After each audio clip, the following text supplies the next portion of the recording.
We are out here on a tributary to Saudi Creek, which is critical habitat for the federally endangered laurel dace, and we are doing surveys of culverts.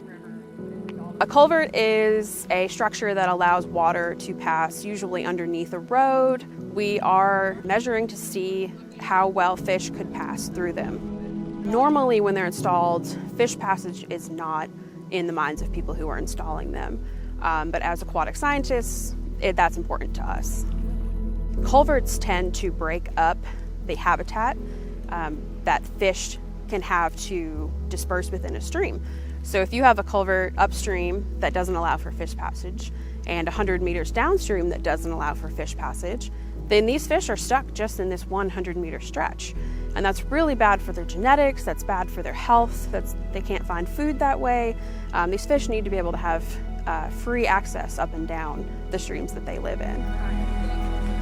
Things that we are measuring, we start with bank full width, which is how wide can the stream get at its maximum capacity.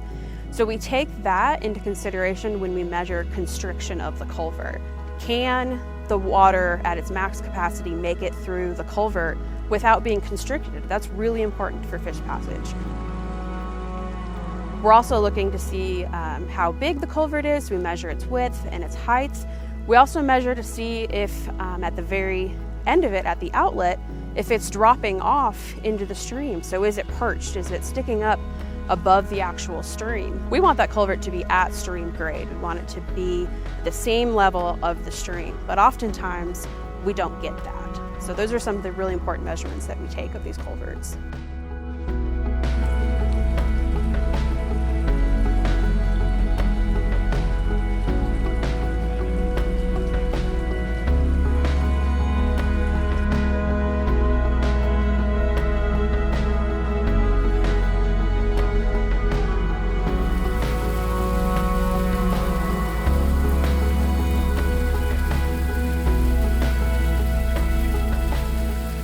The next step is to start asking around. We start talking to local governments and landowners and just kind of see who would be willing to replace these culverts on their properties.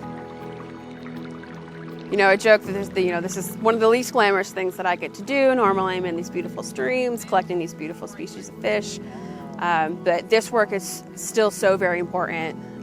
You know, we can monitor populations all we want, but until we actually start putting boots on the ground and putting in an effort to make change for these species, the species aren't going to benefit. Their populations aren't going to become better. They're not going to become healthier until we try and fix the mistakes that we've made as humans, you know, by putting in these structures that fragments their habitat.